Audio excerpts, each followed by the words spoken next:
Good morning. Good morning. Just getting things finished up here. I'll be with you guys in just a second.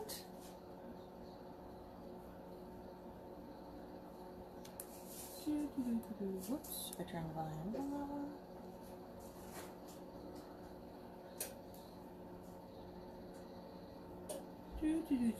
Good morning. Good morning, good morning, good morning.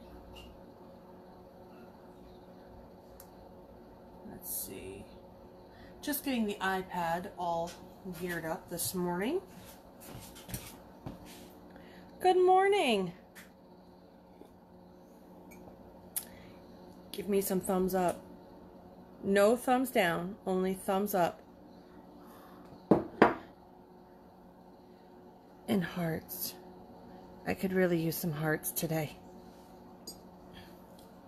That's alright. You're not the first person that's ever spelled my name wrong. And you won't be the last. Good morning from oh my goodness, Northern California's awake. Northern California's awake. Let's get me all started here. There we go. Morning, I haven't even gone to bed with the time change, right? Oh, and my husband's watching. Hi, Ron.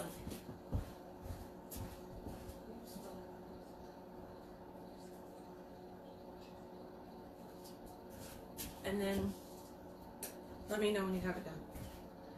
Good morning. Morning from Puerto Rico. Good morning from North Carolina.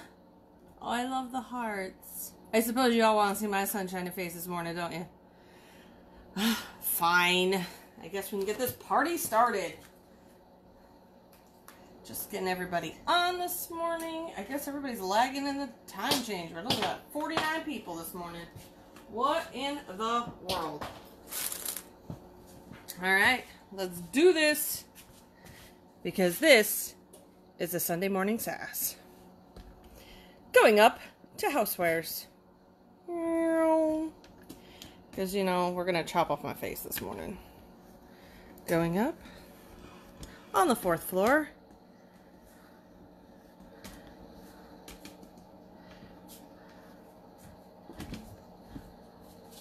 Hold on. My coffee guy's here. Say good morning, hubby. Hola. He's coffeed me. We're good. He's getting used to this whole thing. There we go.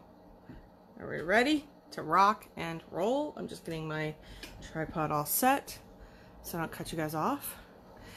Good morning, everybody. You guys will see this sunshiny face in about 2 seconds, but I wanted to point out, because I'm going to hide it all, today is all about camping. So you're going to see over here, I have a, hold on. I have a flag that says Adventure Awaits. Those you can get at Halebound. This is an Ashley Dodd design from Aparikium. And that is actually on a license plate. It's one of her frame designs. And I actually was able to fit my $1 million last name because, you know, it's 400 miles long.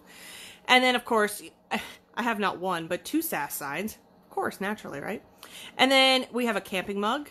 We have this little fun project right here we're going to work on. And the camping towel, waffle weave. I'll show you guys that too. But here we go. Everybody got their coffee? Everybody got their notebooks? Are we all set and ready? Let's do this. Good morning. I hope everybody has their cup of coffee. We've got kind of a lot to talk about. It's going to be a jam-packed. I'm not sure I'm going to be able to talk for the 2 hours, but we will see what I can do. Because you never know. So, as I do now, every Sunday we talk about the shirt because everybody always asks me about my shirts. Why? Because they just do. This is actually a 60-40 blend. 60-40, 60 being the cotton, 40 being the polyester. And I actually got this at Walmart because I am a larger girl and it's hard for me to buy shirts online being a plus size woman. So I went into the section at Walmart while I was there shopping to show you guys what kind of socks you guys can get. I found some shirts for me and here we go. So if you just look at the poly content, this is their True, I think it's something True line, or their, they've got a couple new lines out for the plus size women, which is absolutely wonderful, especially because, you know what, I'm tired of looking frumpy, I want to look cute. So here is my The Camping Life shirt for our camping extravaganza. Oh, this is just a touch. Oh, maybe not. Oh, no. So, good morning. Even your shirt. Thank you. I always have a themed shirt. I try to theme my shirts because I try to theme my shirts based on whatever it is we're talking about. So if you notice, I will always have some sort of themed shirt on for the SASS. It's something I started this year and I thought it was just something cool because everybody always asks me about my shirts. So, thanks, Jode. Okay. So we're going to talk about all things camping. And as I pointed out at the top, camping is kind of a hard topic. And it's a hard topic to wrap your brain around. Why? Because when you think about camping, you think about all things that are like flags and towels. But you need to also think of things that might be kind of an outside the box. Camping is also about organization and labeling because, as you all know, it can be complete and utter chaos while you're camping. You don't have your cute little storage areas. You don't have your cabinets to hide away the garbage or whatever else you want. It's kind of out there and you have limited space. But that doesn't mean you can't theme it out to whatever it is that your little heart desires. So yes, we can make some rockin' cute shirts. Flags, of course, because that happens to be one of the big things. A lot of campers, especially those who do full-time camping, like to hang out flags that have either, for this one, has Adventure Awaits, or you have it with their last name. I'm going to pull my license plate sign here, because remember, we're a 2 license plate state here in New York, so I can't use these on my car, but that doesn't mean I can't use them on my camper. Or you'll see those wooden signs. Well, let's take the wooden sign out of the equation and let's make a license plate. So, this is my $1 million last name. And for any of those who have no clue how to say that last name, it's a Damkowitz. It's a good old Polish boy's last name. Yep, that's what it is. But I took her image, I stretched it out a little, made my name fit in there because I didn't want to feel left out. And there you go. I mean, it came out absolutely awesome. I'll be able to hang this, and I can then hang other things if I want. But I'm going to hang this, so you can hang this right from... And it's actually cute for your house, too. Sorry, try not to have the glare. I'm a girl camper glamour. I know, right? Glamping. Okay. So this is one thing that you can promote to your clients is these signs. Again, license plates aren't just for license plates anymore. They're actually made to be able to use for signs. Like I said, you can hang things off of here. You could even go as far as, if you wanted to, you take one of these signs and you add Amy's MDF bears, and you can hang those from it that tell who you are. She even has camper keychains that I bet if you talk to her, she could probably add another hole to it so you could add the different campers, put people's names on it, whatever the case may be. But you can definitely add different things to this. Put this little bad boy up here. Next up, we're going to talk about camping mugs. I'm not pressing any camping mugs because I've pressed these in a couple different SASSes. But these camping mugs, I need to just make sure that everybody knows, yes, you can put these in your heat press. I've clearly done it. This part of your cup, you want to make sure sticks outside of your mug press so that the mug press literally sits right in this area. That way you get a better bleed, because if you try to put this inside the mug press itself, then you're going to end up with this gap right here. So you don't want that. So you want this on the outside, snug up against, and you want these tight, but not so tight. You want it, because it is small, you want to be able to close your mug press. If you're terrible and you're afraid that something's going to happen, put a wrap on it. And that sounded wrong. put a wrap on it, and then this way it can keep it and heat it and whatnot. Where do you get your images? I'm making my own, baby. I'm making my own.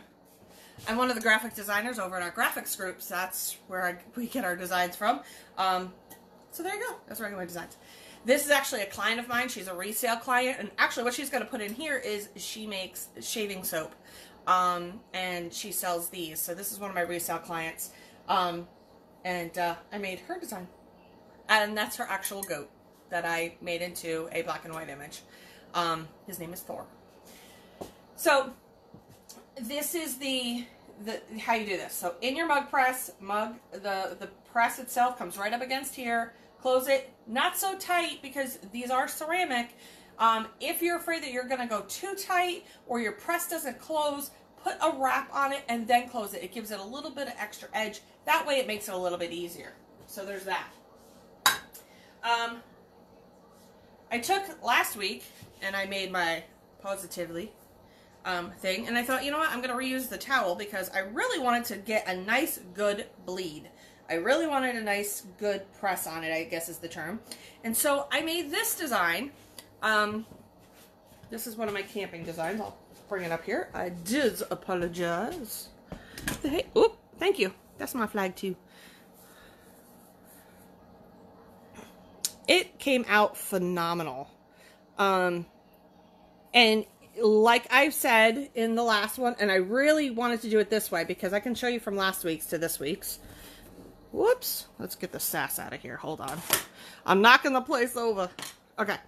So what I noticed in last week's is I could still see what felt to me looked like a little bit of white. And I was like, what am I doing wrong? Well, what was I doing wrong? I didn't add enough heat. I put my heat up to 405 this time for the 65. Pressed the living daylights out of it. Or as Holly said in one of her posts, press that sucker flat.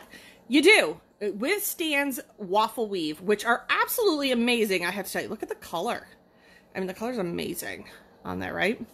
So what you want to do is definitely put those up to a 405 temperature, and then you want to do it for 65. You really want to get that heat in there. The heat is definitely going to help with the waffle weave, and then you want to snap the living daylights out of it. Snap it, because what happens when you snap it, it brings all those squares back to where they need to be. So that is that. One way I reused my towel. Because what people don't realize is that I buy all my own stuff, and I show it to you guys. So this is not stuff that I get free merch. I don't get free merch. Okay? I don't. So there you go. And it looks, honestly, it looks adorable. Here's one thing too.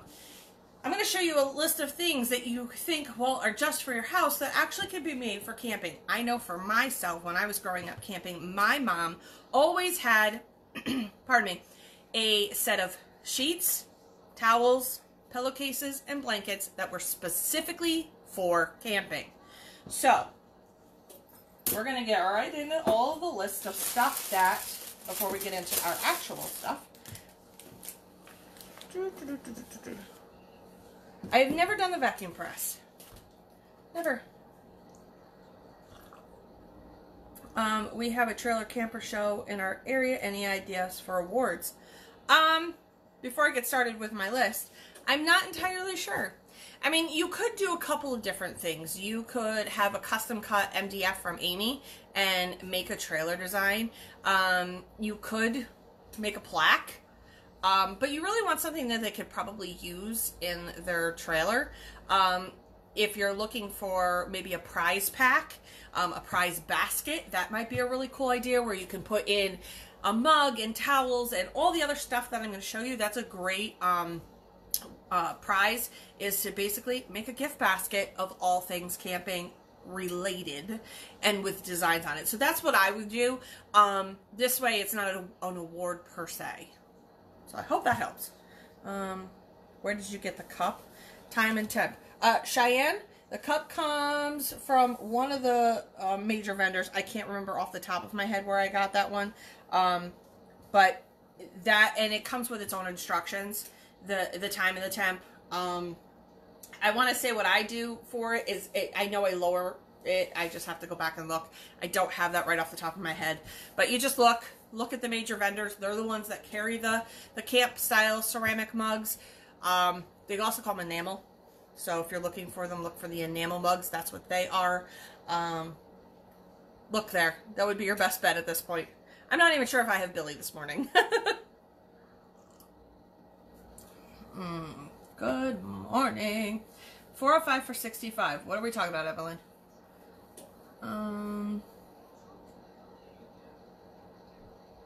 Oh, for the camp mug. I don't think I've ever pressed it at 405 for 65, the camp mug, to be completely honest with you. I think it's a different temp that I did. I'm not 100% sure, but don't quote me on that. Good morning, Beck. Okay. So things that you can use for your camping outside of your typical flag or signs or shirts.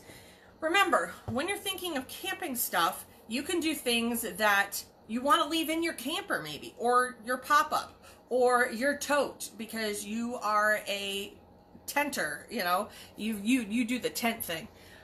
Here's some things that are think outside, not even think outside the box. You have your mason jars. You can go and get regular mason jars, or you can get sublimation mason jars. They're great for storage per stay. Sorry, there's something on my arm. It's aggravating me. They're great for matches and whatnot. Think of what you can actually put your Sublet decal labels on. Make your own labels for things. The only reason I say those as labels, which you can get at a couple different vendors, is the Sublet decal is waterproof. So that's great when you're out camping and everything can get disgusting in a hot minute. So you can do towels. I'm going to show you stuff that I've done from past SASSes because I'm not going to press new ones because I just don't want to waste product. You definitely have your oven mitts and your pot holders. Make them into a camping theme. And the reason I say do them as a camping theme is because then people remember they go in the camper. Okay, so you can do a hot mat. You can do, sounds funny, koozies. Koozies, cold coolies, whatever you want to call them. These are great for having, you know, at camping time. Again, make them in a camping theme so people remember they go in the camper. Need your chapstick holders, and the chapsticks are probably one of the best things that you can have while you're camping because inevitably you never have your medicine cabinet completely with you. So this is something cool to have, is the chapstick holders. Those are from Amy. Another thing is, and it's great for kids because it does get daylight very early in the morning and you want to keep that little one sound asleep, eye masks. Train them to have eye masks because you know what, 6 a.m. comes really darn early when you're camping. So eye masks are actually a great camping thing because it can get really light and really sunny, especially if you're a tenter. This is a great alternative. So an eye mask is a great idea. Stan and Amy both have the cosmetic bags, but they also double not only just makeup bags, but you could put your little things like Band-Aids and, you know, that kind of stuff, Band-Aids and aspirin and Tylenol. You can put a lot of different things in these bags. Each person can have their own that has their, if they wear jewelry, yes, you can do the cosmetic thing, but you put your toothbrush and, you know, whatever else, but each person that can have their own, but it's their camping bag.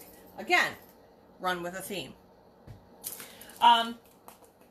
You can also do lunch totes. Now, you're going to say to me, why lunch totes? Because a lot of people who do camping also do boating. And this is a great way to put in your lunch for the day. Even if you have a couple of them. Put your lunch in here. There's a lot of space. There's like a 6.5-inch gusset at the bottom, so they're super wide. And these are a great way to take on the boat. These are if you're going hiking because they are collapsible. So lunch totes aren't just for lunch. I mean, you can use them for anything. Back. So you're able to use those for a lot of different things. Again, once you theme it out, people then remember that it goes with that particular item. Okay. I'm going to show you some, let me see. Oh, so we also talked about the fact of the different, people bring pillows and their blankets and all of that. Like I said, my mom used to have a whole set that was literally just for camping. So why not theme it out? So if you go to Walmart and you want your regular standard pillows, you can get these guys. They're the microfiber set. I left all the tags on today so you guys would see it, and this way I wouldn't have to remember. So these are the microfiber. They come 2 to a set. They're like $7, Nope, there might be 4 and change. They're 4 and change for the set of 2. The nice part is, and this is going to sound absolutely hysterical, it comes with this little cute pouch. Find a way to reuse this pouch, by the way, because it already comes with Velcro, and I bet you it's microfiber as well, which means you can sublimate on this bad boy. So use that little pouch for something else. It doesn't necessarily have to be what it was first intended for, but it's a cute little pouch, right? So you get 2 of these for $4.84, I believe is the price. They've also started coming out with singles for $1.84. They're just the standard size pillowcases. Again, theme them out with some camping life. This way, when you look at it, you go, oh, and you're back home and you're washing stuff, that goes back in the camper. So then you can actually separate things and know where they go, and you know that you have your little stuff all made out.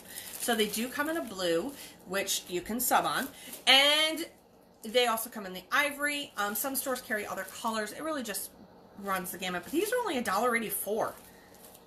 I mean, even if I bought 3 of these, I still made out better than if I bought one of those. So there you go. So there's these that you can get.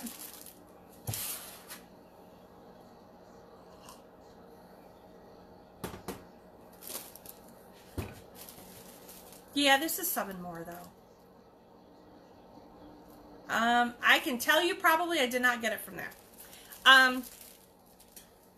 100% guaranteed I probably didn't get it from there. So these are the different things that you can use.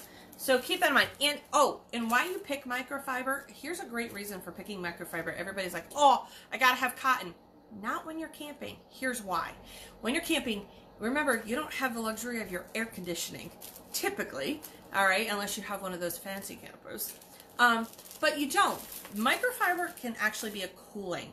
All right, so you have a cooling. You could actually get one of Stan's cooling towels too and lay the cooling towel on top of your pillow so that helps cool you at night, especially on those really muggy camping nights. And if you're a camper, y'all know how that is. But these are, you know, the antimicrobial and whatnot. So these are great for camping.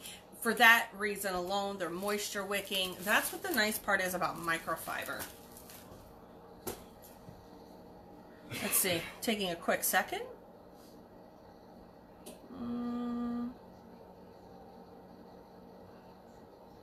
All right, so fancy camping, the only way to go. So then somebody just brought up the mats. There is the floor mats from Home Depot. They actually, if you press them correctly, and I actually have to press mine on my bigger one, but I have pressed them on this little guy right here. You know, Big Papa will take my bigger mat.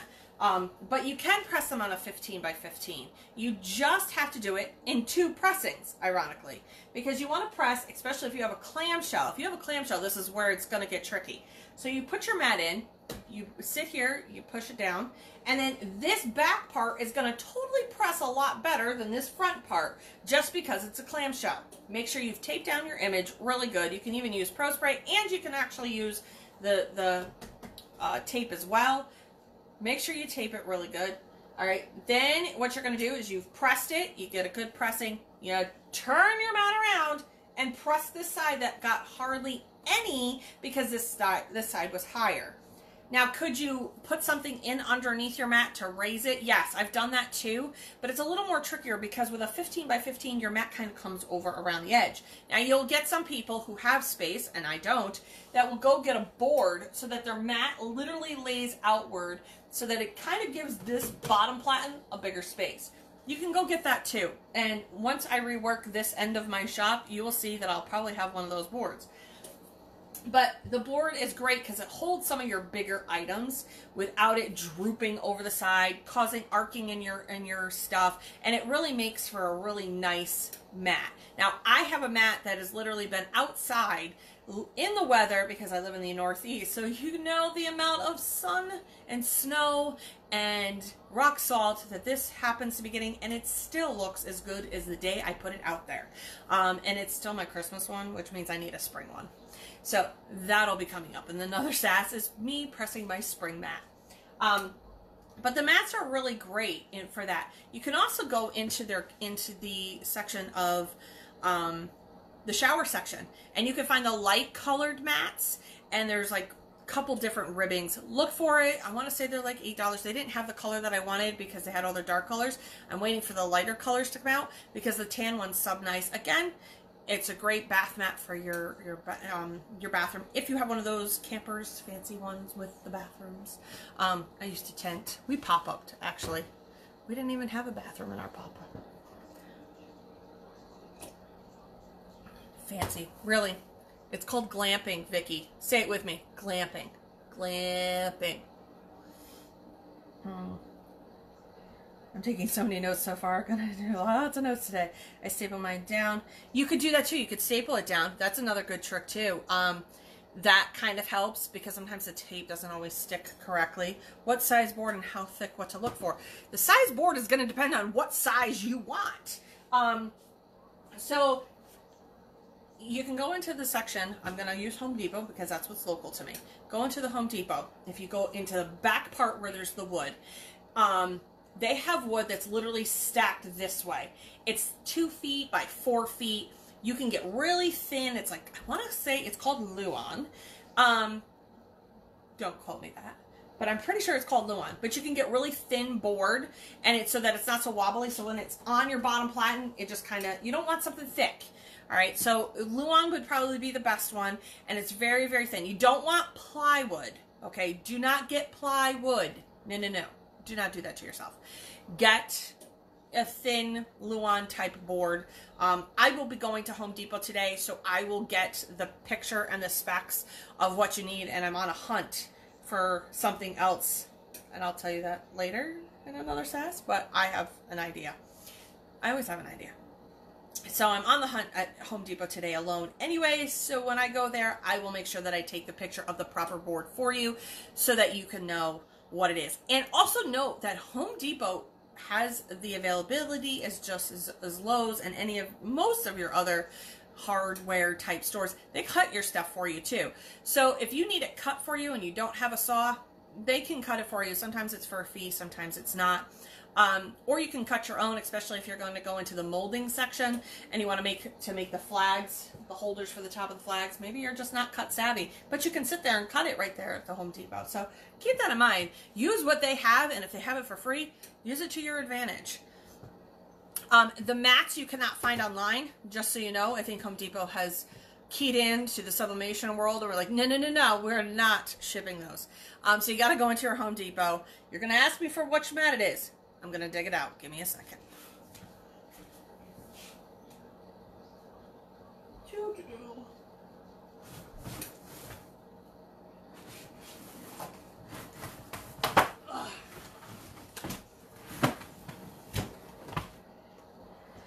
All right. Sorry. So these are the mats that you can get at Home Depot. They're made by Traffic Master. Okay. So as you can see, I'm pretty darn sure you can see this. Okay. It droops on either side of here. All right. And it has all these edges. So when you're going to close this down, it's more pressure here than it is here. So it's heavier pressure here, lighter pressure here. This is why your image is not 100% when you're using a clamshell. Now, if you've got a swing away, you have no issues. Okay, not as much as we do with the clamshells. Okay, so that's why I do this. When you get the board, what it's going to do is it's going to stop this from drooping. And it literally comes up to this. Now, I said the boards are 2 by 4 feet. You might want to cut that down because maybe the biggest item you're ever going to do is a mat. So you figure out what the size of the mat is. These are 30 inches. So maybe you only want your board maybe 36 inches. This way you get a little bit of leeway. And there you go, right? And then what you do is you literally, while everything's in place, as I burn myself, you know, and you come back and you drop it again and you press it. And that's how you do that. Really, really simple and easy. If you see, and I tend to do this a lot, sometimes I'll split the design so I don't end up with press lines, because you will end up with press lines. Sometimes I will add something in underneath here, some cardboard, because what it does is this then raises this up so that it's literally level and flat against my press. I have done it all. I do it a lot of times with my glass cutting boards for the same exact reason. There we go. So that's a Traffic Master. You have to go into the Home Depot. You're not gonna, and there's 12, I want to say they're like $12.96. I'm not even gonna give you the SKU because you can't find it online. So giving you the SKU is gonna be completely pointless, but at least you know what it looks like because there's no other mat like it.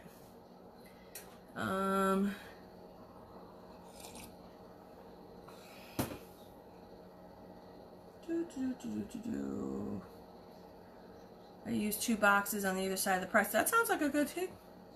Just reading, sorry. Let me move this over. Okay. So we've talked about that. Here's a list of things that you can get that you can use for camping. All right. We have to think about everything that encompasses camping. So mason jars for storage. Again, you can use your sublimation ones or you can use regular ones. Put some labels on it. Use a Subli decal because it is waterproof. And then this way you don't have to worry about them coming off. Camping mugs, obviously. You can use regular mugs, of course. I mean, a lot of people do. A lot of people use just your regular household items, obviously. Or they use paper plates or plastic plates. Whatever the case may be. Please note that if you're going to use any of the Subli decal, you cannot eat off of them. And no, you cannot sublimate plates that you can eat off of because of the inks and the dyes. So just so you know, those are for decorative use only. You're not going to find any ones that are for actual eating off of. You can do travel mugs, cosmetic bags, laundry bags. Now, Stan has the Santa sacks, but they're white. I forgot to grab this out earlier. Stan has Santa sacks. All right. These are his white Santa sacks, but these double really well as a laundry bag. So everybody has their own. Put their name on it, and this way when you're done camping, you know whose laundry is whose. It's already separated out. These work for great laundry bags. I sent one to with my daughter when she was away for working at a camp all summer long last summer, and that's what she used. She used one of these as her laundry bag. And they work really great, and they're also machine washable. So everybody to have their own laundry bag while they're camping, that's a huge thing, especially for towels and whatnot. Just throw it in and it keeps everything really nice and neat and clean when camping isn't nice and neat and clean. Obviously towels, you could do your regular beach towels that Stan has. Again, theme it out to camping. Put their names on it. This way you know whose are whose. Camping is about organization in total chaos and, you know, the mud, the dirt, the pine needles. All right, so you're still trying to keep your life clean and you're still trying to keep your family clean as best you can while making memories. Okay, so you have all this stuff. That's the background. All right, so you can do your hand towels, oven mitts, pot holders, all themed out. You can do, like I said, the can coolies, the eye masks for your little ones, even for you, because it does get really daylight really early, it seems, while we're camping. Tote bags. Tote bags are great. Let's say you're going to go to the pool. That could be your camping pool bag because a lot of people do go to the pool, so that's a great thing to have. Like I said, lunch totes, flags. You can do the Chromolux signs right along with the license plates you can do. Those are great for hanging out and identifying where you are and who you're from, because if you're anybody who's a camper knows it says the Adamcoats family from Poston Kill, New York, or you know, that kind of thing. That's what why I don't know why we got to tell everybody where we are, but it's what we do. Now let's go into some family fun things. So you can make puzzles for downtime, because you know what, camping's about making memories. It's not about having your iPod, and it's not about having your tablet or your phone. It's about making memories. So you can make puzzles. Sharon, one of our members, made a 52 set playing cards set specifically made for whatever she was using it for, but you can make them for camping. Make your own camping ones. So those are your camping cards. They are a little bit more time consuming because you are going to do both sides. So think about when you're trying to put that out to your client, you have 52 cards front and back to sublimate on. So you will have to see if making that custom deck of cards is worth it to you. If it's not, because it is time consuming, then obviously go make your own, or go buy your own from the dollar store, and just regular camping. But it's up to you what you want to offer your client. I am not going to tell you either way that it's wrong or right. Obviously umbrellas, because inevitably, it literally rains every time I camp. So you always have to have an umbrella. Do I have my umbrellas that I needed? No, because I forgot to pick them up yesterday, and I was going to show you guys how to sublimate on an umbrella. They're really easy. I can show you with one of my larger umbrellas. It's just navy blue, so that won't help you. But I can at least show you how to set it up. Because a lot of people do ask how you put... Now, I screen print on these ones. These guys are 60 inches. They are absolutely massive, okay? Oh, this one was dirty. I don't know why this one... Oh, this is the one my children use. So, I want to show you that one. Oh my goodness gracious. My children are going to get fired is what they're going to get. Okay, so I don't actually open mine up all the way. Alright, so these do fit. You can open them up if you have the space. I don't currently have the space right here to open this bad boy up. Hold on. So, sorry for the camera. When you're doing these, all right, your widest points are here and here, all right? If you have a 15-inch press, this will sit on either side. But what you can do is if you don't want it to hit, all right, because remember, these are metal in here, all right? What you can do is make your own pressing pillow or foam or whatnot, and raise this up where you want it to print. You can press where you want. The only suggestion is most of the time that these ends are plastic. Either A, you take them off, or B, you just don't get them in your press or it's going to melt it.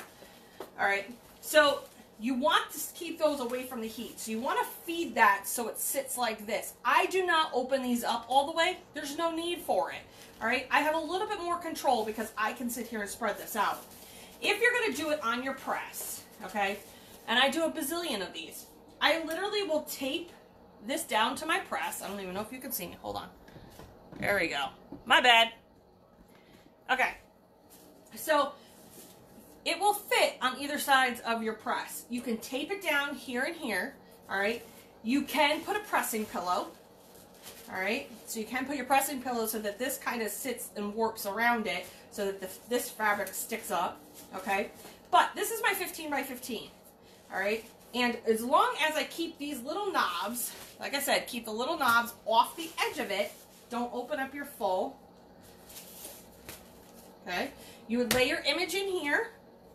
Now, please keep in mind when you're laying your image, put the pencil mark on the top of your image, where your top is. Your top does not go here. Your top goes here. So make sure that the top of your image is down here, not up here. Then you're not going to put your image upside down. You come in here. Oh, let me get it moved over a little here. There you go. Okay, so I usually use a pressing pillow for this, to be completely honest with you. You can move these out of the way a little bit. Not too much. Get it nice and flat. And there you go. Put a pressing pillow under. It does help a lot. It also helps with the lines and all of that jazz. So you just do that. And then you press your image on here. But you want to just make sure that those little knob things are out of the way. And like I said, I don't open it up all the way either. And that's how you do it. No, you cannot press on navy. I'm just doing it to show you how to put it on your press. You definitely want ones that have the white in it. Before I get all the love mail. Let me see. Questions? Yeah, you know what, Billy? I've had cancer twice.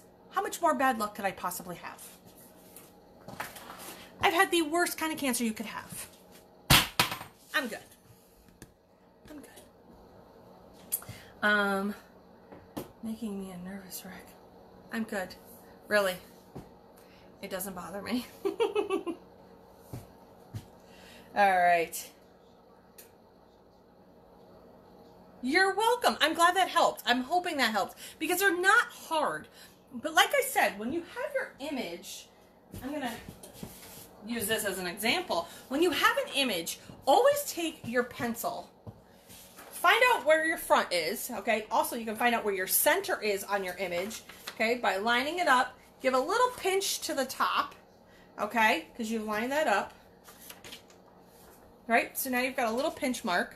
right? So now you know that's the center of your design. And then you want to go in here and give it a little pencil mark. You give it a little pencil mark, so now you know that's the top of your design. So no matter where it is, so on the umbrella, this will be towards me, not away from me. And then I know that it's literally on point every time. You could do this with shirts. You could do this with anything you do.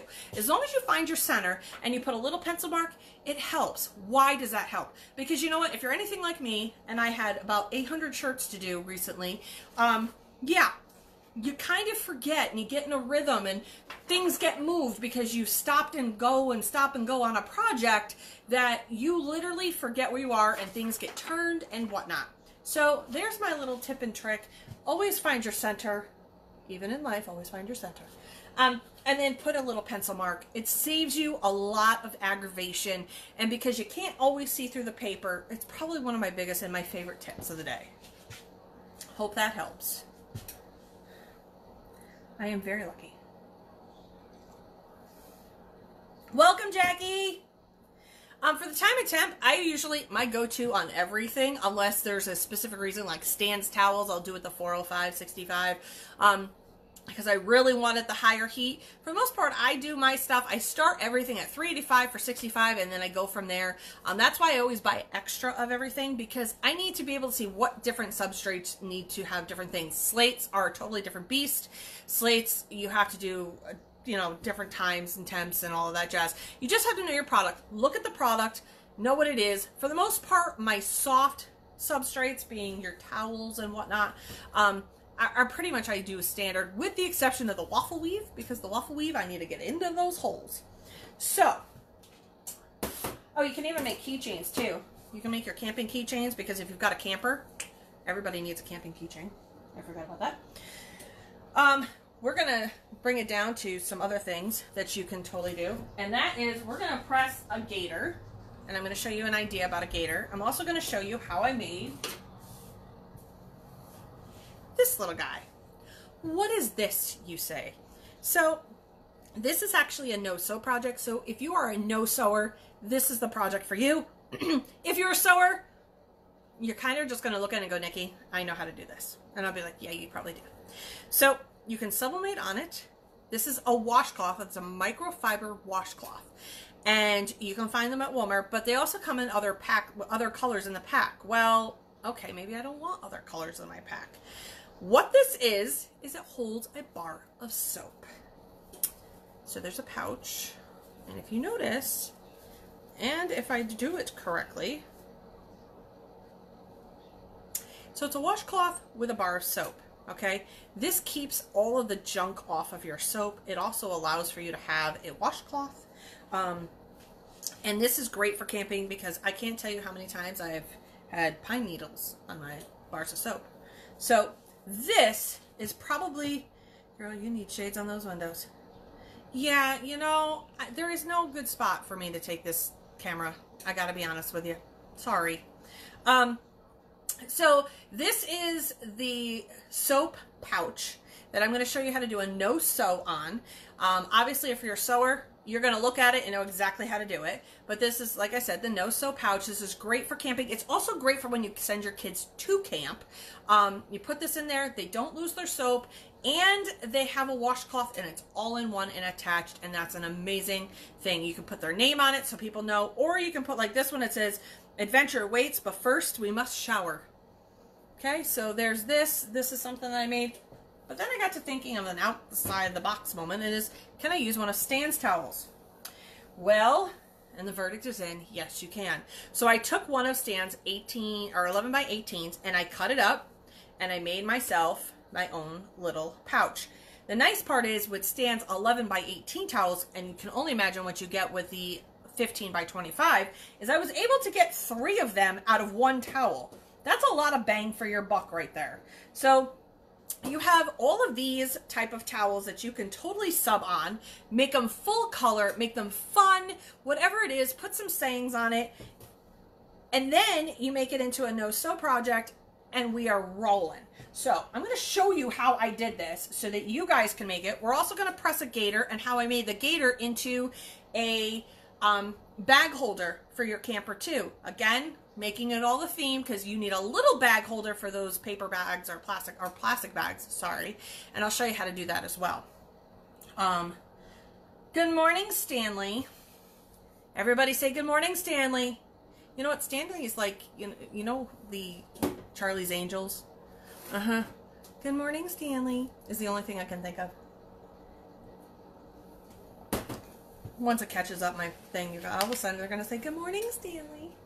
That'll be cute and adorable. Okay. So like I said, we're going to take one of Stan's towels. I'm going to show you literally step by step. It's probably one of the quickest tutorials you could probably ever do. I'm going to get my little handy dandy hand art thing hooked up here because I want to show you guys how that can work. Give me 1 second. Plug this in. Okay. Oh, also, don't forget storage bins. Storage bins are great for camping. These are the storage bins that you can get at Walmart. You definitely want to get the home and garden ones. Okay, these are those large storage bins that you see that everybody does the baby stuff on, but these are also good for camping as well. These are for putting people's clothes in. These are for putting pots and pans in, whatever the case may be, but these are a great storage solution too. Like I said, they're at Walmart. You want the home and garden ones. They're the large ones. Stay away from the mainstay ones. Those will melt and your press will be lovely after you're done. So these are the ones that you want to do. And what I do when I press these, I'll open up the package now that you've seen it. Like I said, I went on a Walmart shopping trip to get all the stuff that you guys all asked me about. All right. So when you press these, all right, you want to obviously open them up, but you want to put a piece of paper inside this spot here, okay? Because this can melt a little bit, so you really want to cut a piece of paper that is this width, stuff it in there, who cares if it crinkles, because that's not going to matter. Then you can press on the front of this. This is a great solution to that. These are huge, so you can put a lot of stuff for storage and whatnot. They can also fit in those storage places in the seats if you have a pop-up or camper trailer. Again, keeping things a little bit more organized, because camping has to be about organization too. It keeps kind of things running smoothly. So this is a great thing to have. Put that back over here. So that's one thing that you can see. Oh, you guys are all saying good morning to Stanley. Good morning, Charlie. I am not one of Charlie's Angels. I give that man a run for his money. So, just a quick, this is the, there we go. This is the one that you can get. Screenshot that real quick. Cha-ching! Okay, so there's that.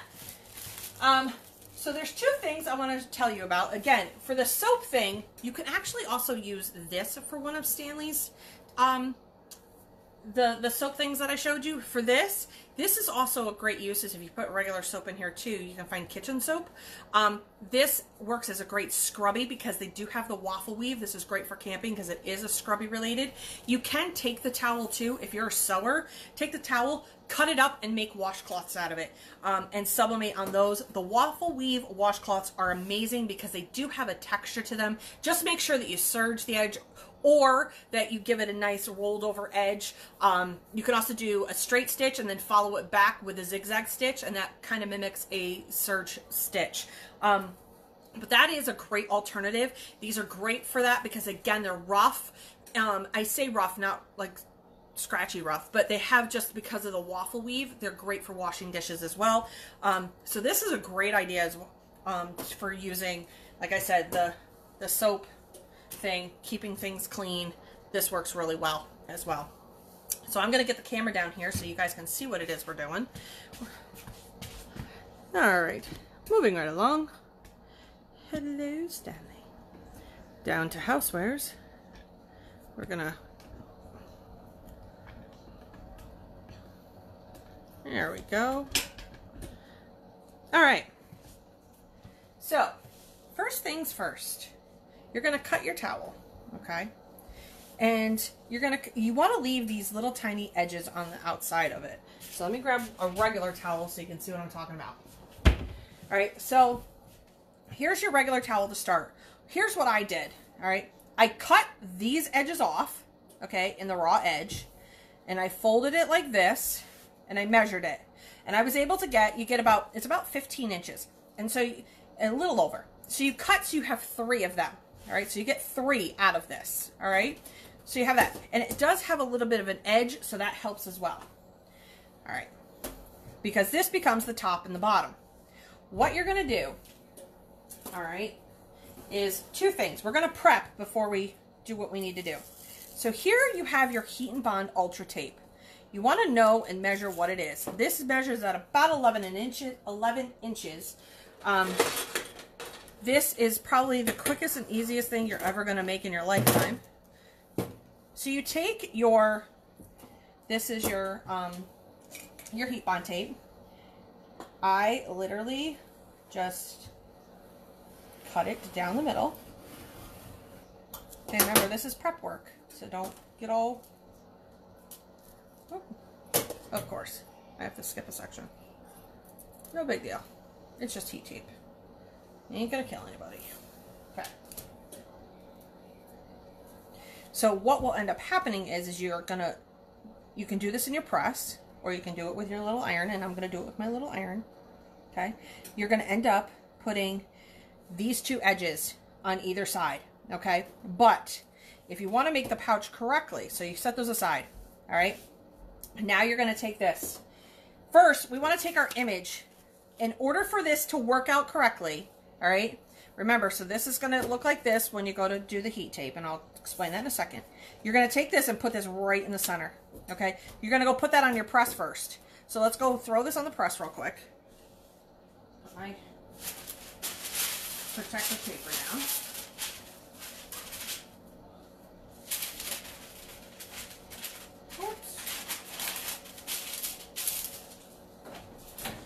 All right, I'm going to give that a quick press. In the meantime, so what you're going to do is you have all of these, and this is my little handy dandy, iron,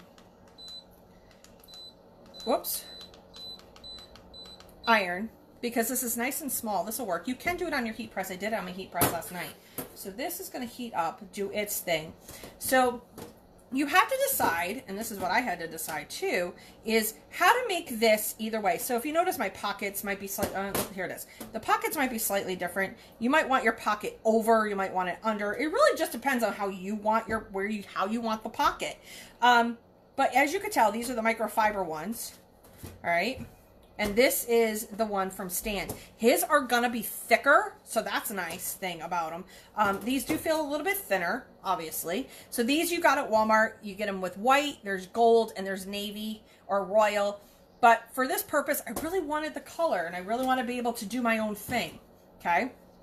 So this little iron is the best little iron ever. He's so cute, okay? Again, you could do the same thing with his waffle towels. Let me get this off the press. Oh, it's a little off center. That's okay. For the tutorial, it's fine.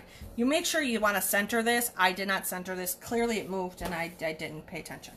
But for this tutorial, it's going to work. Okay. So then what you want to do is get in here with your Heat and Bond tape. Okay. Make sure you put the right side in. Lay it out. And I'm telling you, when I tell you this, and then you're going to throw this back, the whole thing back in on the press. So I only do this because the heat press can be a little bit too much for this little tape when it first starts out. Okay, you literally come all the way down. Get it tacked on there. All right. Get a nice good tacking. Let's see if we can get it off now. You might want to also have a little bit on the edge too, just so that you can get it off. Because I have nails, and well, frankly, it doesn't always come off. Give me 1 second. I did this last night. I put this on my heat press, so what you want to do, you can't get it off right away. Give a little bit of heat to it in that one section so you can peel the paper off, because these have a little bit of a finish to them. When I threw this on my heat press last night, I realized I needed a little bit of heat to get this tape off because it really sticks. For those who have no idea, I might go throw it on my press. Oh, there it goes. Come on, stop being difficult. Hold on. I'm going to show you right quick what I did. So I took it on my heat press real quick, gave it some quick love, okay? You can actually press it this way too. Give it some quick love. Nothing extravagant. Lower this down. And this should just come right off. And of course, you know what? Because I'm live, it's not going to. And because it's not warm enough. Give me 1 second. I did this last night, trust me.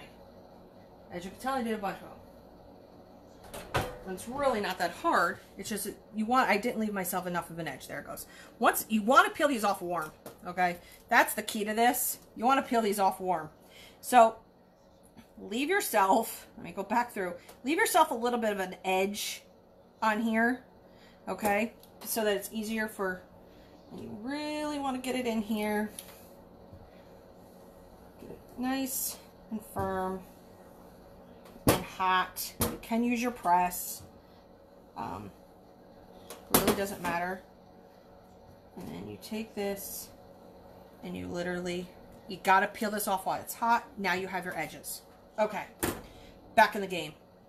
Okay, so now that you have this, all right, you're gonna end up flipping this all inside out. Okay, so what I wanted to do is you come up like this and you come down like this. All right. And now you go throw this on your press literally for 10 seconds. All right, so we're going to go throw this in on the press.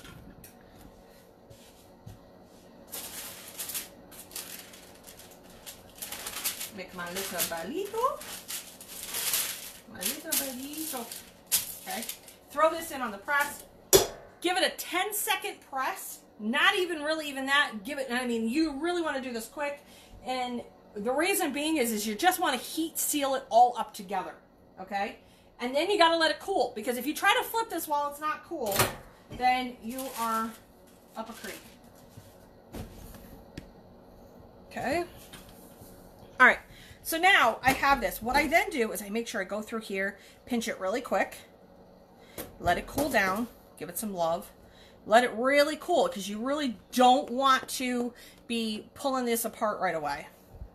Soap rag pouches. Yes, that's pretty much what this is. I got the iron from, where did I get that iron from? Hobby Lobby, maybe? Okay. And then, whoops, see? This is why you got to give it a little bit more heat. I didn't give it enough heat, so that's what you want to check. You want to give it enough heat so that it seals, and really pinch it down and pinch it together, okay? Because I didn't give it enough and whatnot. You just want to check it. Once it's sealed, though, it's fine. You just got to play with it a little bit and get your technique down. All right, make sure you get your technique down. That's all what this is about. So if you go like this, you don't want it to peel up. All right, those don't have it on the edge, just so you know. Make sure these are nice and tight. And then you just want to flip one way. And then you want to flip her another.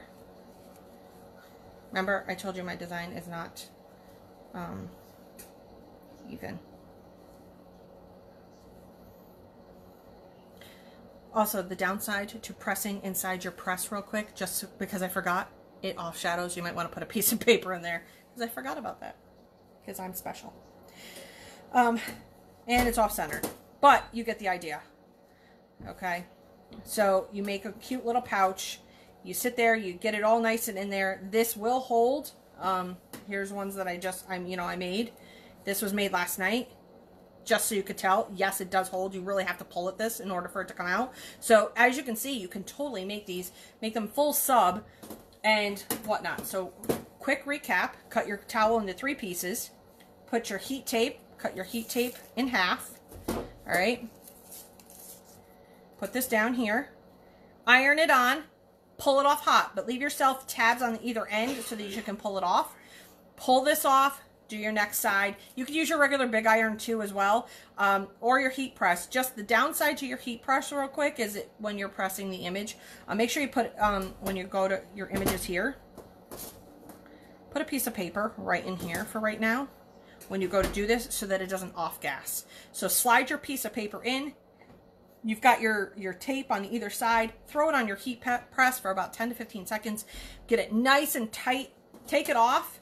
Pinch along the edge. Make sure it's there completely cooled before you do. Sit there and hold it. Time is money. You could be literally going like this. Let this one cool while you're doing another one. You can actually do multiples of these. Make these a full bleed design. These are great for those little presses too. So this is a great alternative. This is something great to have for camping. This is something great to have for kids to go to camp. It's an all-in-one package and able to use one of Stan's towels that I literally beat up. Again, you could also do the same thing with his waffle weave. This now becomes something that you can use as a washcloth as well. So you take this and you cut it, and then you literally sew on either side of it. You can make whatever you want, and this now has a scrubby feel to it. So that's a great thing with the waffle towels, because they don't have washcloths. Could you sub the design after you make it and flip it? Yes and no. Actually, no, you can't, actually, Becky. Let me explain why. The reason why is because it's too high of a temp for too long. So then this will loosen up, and I'm afraid that the glue will just kind of dissolve that's in there. So no, you want to actually sub it first. Just put a piece of paper when you do it. You know, just get your piece of paper. So say your design is, say this was a plain piece of paper and whatnot, your design's there. You just want to stick this in here. All right, your tape is going to fall on either side of it because you don't want your image too terribly big. Just whatever this is in this spot that you're actually doing it with. If you're doing a full bleed, obviously do a full bleed, fold it, do what you need to do so that's in there. Make sure though, listen, when you're doing this, make sure that you go beyond, you go inside the, so if you have your tape, right?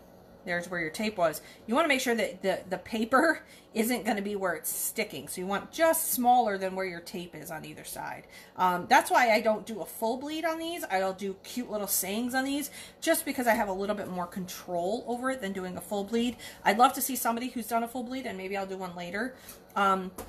But this is still, it's a great little gift for somebody. And it's utilizing something, and they come out really cute and they look good. Again, you can sew them if you're a sewer, but maybe you're not a sewer. You know, I mean, that's adorable. That's adorable. I've been trying to tell Stan about my think outside the box moment, but him and I have not talked in a couple days. So there you go. ConeyIslandTransfer.com. How much do you sell them for? Well, that depends on you. You know what? Are you going to put the soap in it? That's the question. Are you going to go buy soap? Or what you do is you show it so that it has soap in it. I don't know exactly how much I would sell these for. I'd have to see how much a towel is and what is, you can put it, yes, you can put parchment paper in the center, Brenda.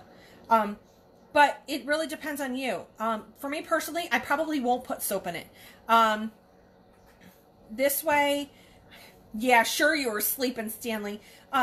Anyway, I probably won't sell it with soap in it because people have allergic reactions to different soaps, so I don't want to be a part of that game.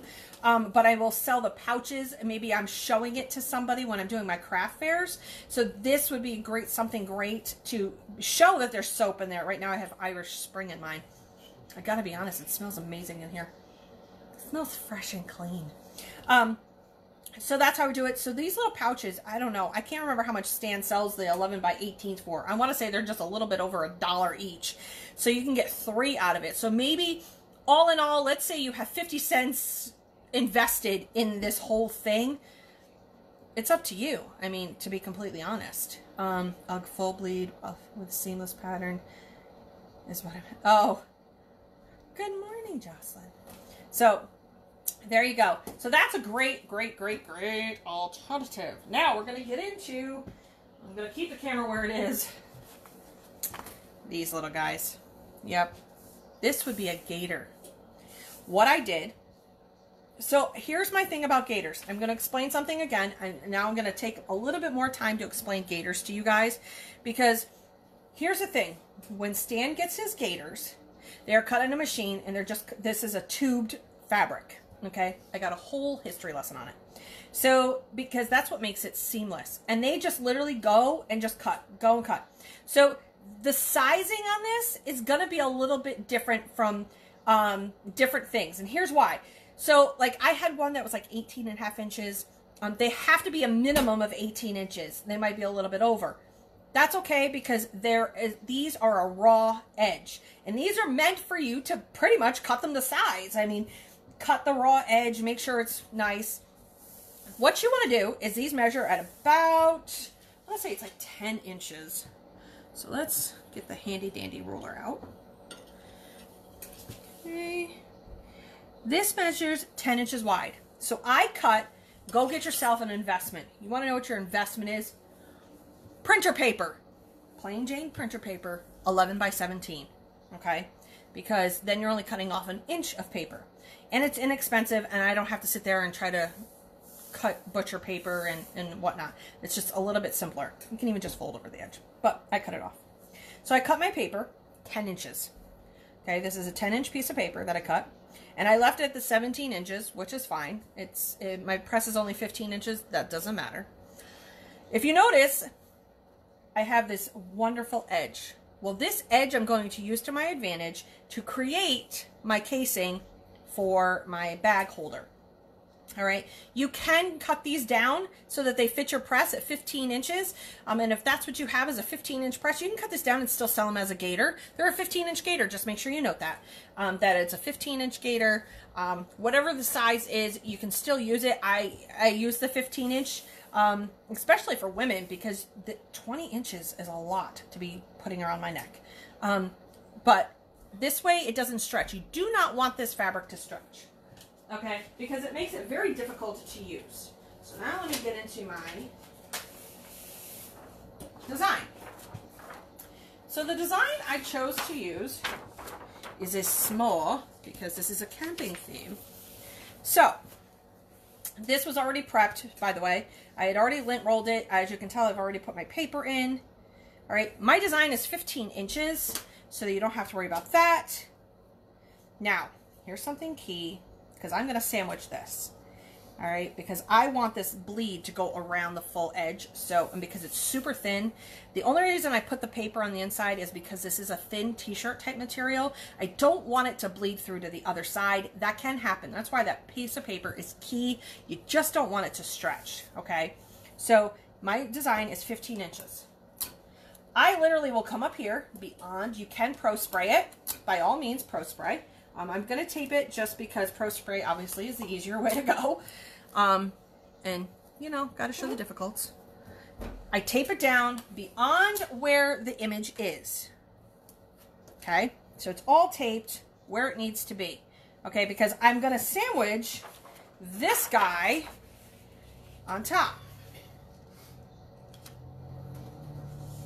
Okay? Once I put this guy on top, I'm not cutting my paper, mind you. And this is when you're doing your gaiters, you don't want to cut your paper either, because you want these guys to match up completely 100%. Okay? Then I'll come in here and I will, oops, move. There we go. I'll tape around the edge here. And I'll tape around the edge up here. Actually, I tape around all four corners, just so you know. Right? I make gator sandwiches. Gator sandwiches. Now I got one other trick I'm going to show you too, because you're going to flip these, right? So now you've taped your bottom down to the bottom paper. I want to come up here and literally tape this up here. This is your top piece.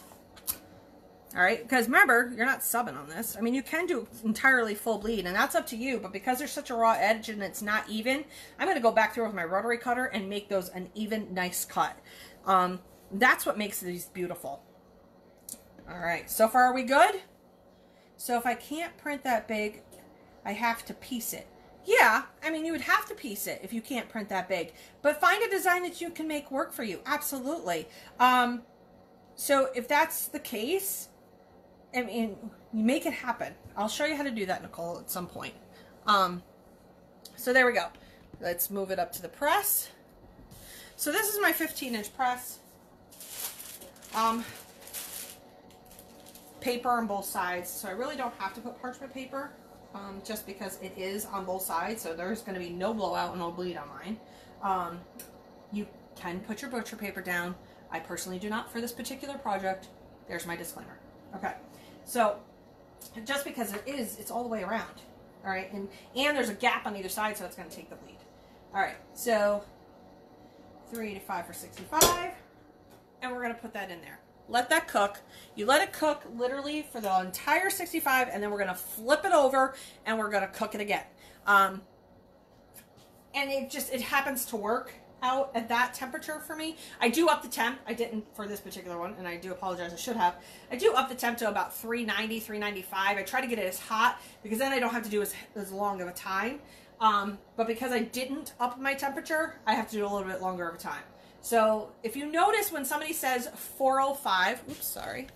When somebody says something is like 405 for 40 seconds or 405 for 45 seconds, if you notice, they have a smaller temp or higher temp, lower time, where I do mine at 385 for 65. Mine's a lower temp for a longer time. It still comes out in the wash depending on the item. Just keep that in mind. Like I said, I definitely found with the waffle weave towels, you definitely want a higher temperature. I did a little bit longer time, especially for that one, because it was a total full color bleed and I really wanted it in there. So I gave it a little extra love and it totally took it. It was great. All right, so take it. My first side is done. Come in through here. Because I've made a burrito sandwich, I can then go back through and then flip it. Nothing is moving because I literally went in and I taped it down so that it would definitely be a better bleed. And that's how you do that. All right, so let's let that cook. Then I'll go look and see what you guys are all talking about right now.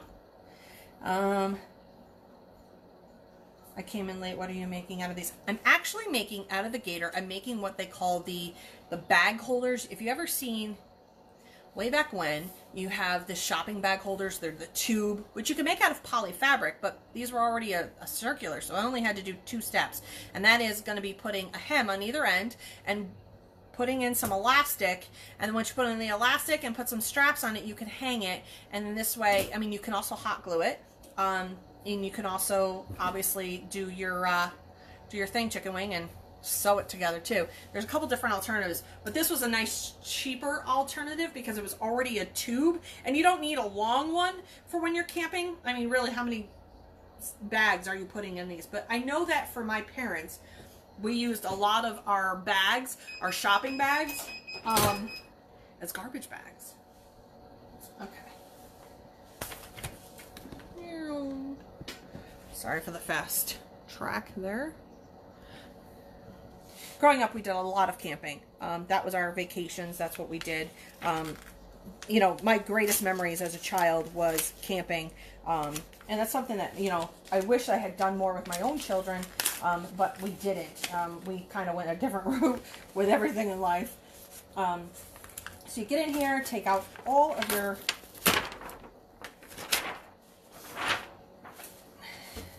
Make sure it's all pulled off. Oh, I must not have had that all fully on the press. That's okay. Won't matter when the day is done. Okay. Take your paper out.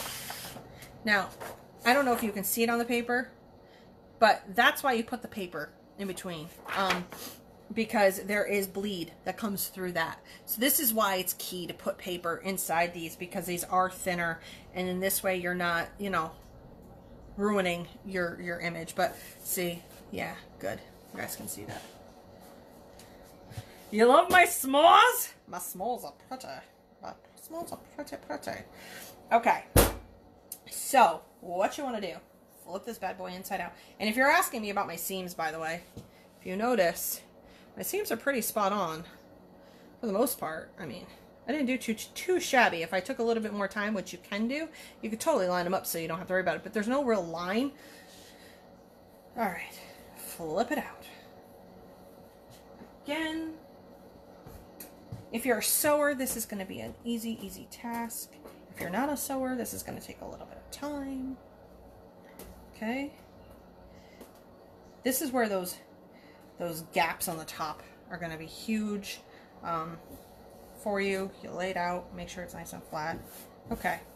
So then what you want to do is you want to come in, fold this down, create your pocket. Okay, so there's your pocket. go in, give it a little love, make sure it's right where you want it. You don't want to, I mean, if you don't mind the line, then make sure you have the line on the top. Then it looks like you totally did it that way. Okay? However you want to do it is up to you. I'm not going to judge you. I am not here to judge. Okay, so you create your pocket. Okay, out of that excess. Yep, you got it. All the way around. Okay, you're going to go in with your heat tape. All right, now you don't want to heat tape about this much to the end because you want to be able to get your whatchamacallit, your elastic in through here. Okay, so get in through here. You want to make sure that it's just barely. Okay, get in here, lay this out.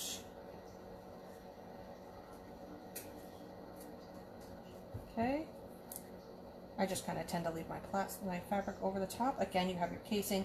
You're going to take your time doing this. Give this a quick love. You can put this in your heat press if you want to, but lower the temp. Lower the temp on your heat press when you do this because you're going to end up getting, what is on this thing? Something on this, okay. You're going to want to basically get in here, right? You can use your regular iron. That's what this heat tape is for. Use your regular iron. Get it nice and hot. I tend to peel these hot. This is great for small areas. Okay. Get in here. I have trouble because I have nails. Okay.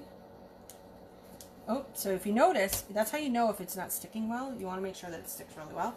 And if you want to give it quick, you can. If you've never worked with a heat tape, you'll understand. Because you don't want your paper to rip. If you do, you want to add some love. This is going to pull, just so you know. See how it's pulling? That's kind of normal for this because it is a t-shirt type material. So keep that in mind. Don't get frustrated with it. All right. So this is where this might be better as a sewing project versus a heat project. Okay, come down in through here. I'm only going to show you part of it, to be honest with you. Right, get in here. Make sure it's nice again, just because of time. Nice and flat. Get in through here and give it some love. You again, if you want, you have a bigger iron, which I do have, but I'm just kind of obsessed with my little iron right now. Get in here, give a nice firm thing in here because you want to make sure that this is all closed. Okay. You guys get the gist. You can do hot glue. Just hot glue is just not pliable. Give it some love. Right? Let it cool because you don't want this to pull apart. So it's right there must not have taken any tape. You want to just go in, do some quick love on the tape. You can just take your tape too, by the way. You don't want to mess around with pulling it off. Go in and just lay the tape down. I tend to do that a lot. Go in and just lay the tape down. Okay, you don't have to actually do the paper, and then this way it doesn't stretch. And that's probably what I'll do with these. If I'm going to do the no sew option, is I'm going to take the tape, the backing right off, and do it as one press, so that I'm not sitting there stretching out the material. There you go. See, much better. Let it cool. All right. So go in here. So we'll flip this around. You know there's a gap, so let's do that with the no sew without the backing on it, so you guys can see. Take your backing off. Then you're doing this in one shot and not two, and you don't have to worry about stretching. So get your tape in there, lay it out, cut where you don't need, snip, get it back through here, lay your fabric so that it's flat. You've created casing. Get in here, give it some love. Oh, so much better. I can get a nice, neat, flat appearance to it. You could probably use Stitch Witchery, Ma. Stitch Witchery, even the hen tape you might be able to do too. So I think, hold on, I'm reading. Well, it's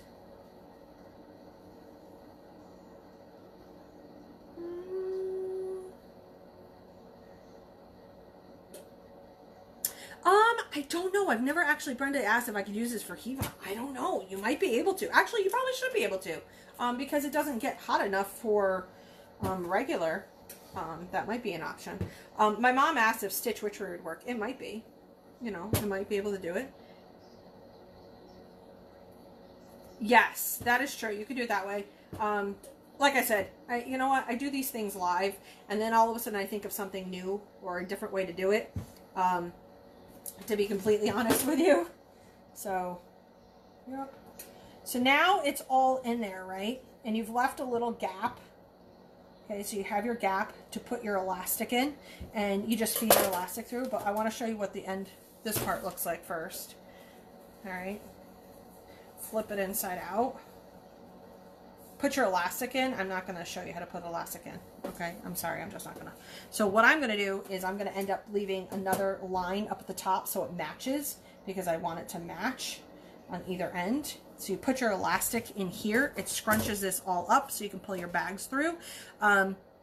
That's just how you can do that. I mean, this is a great alternative to this. And this is if you want to make an edge too for your gaiter, and because these don't have edging to this, this is another also great edge way, or a nice edging for your gaiters too. If you're wearing them regularly, you can totally hem them, to call it something, if you don't want to sew them.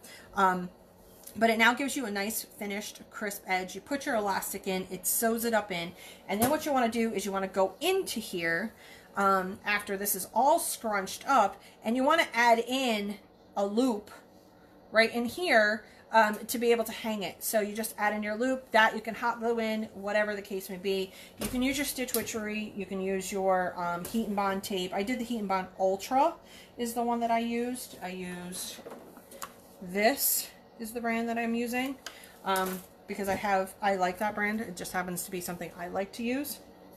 But that's how you would start it. So this is how you would make a gaiter style bag holder that's great for camping, because you don't need a huge one.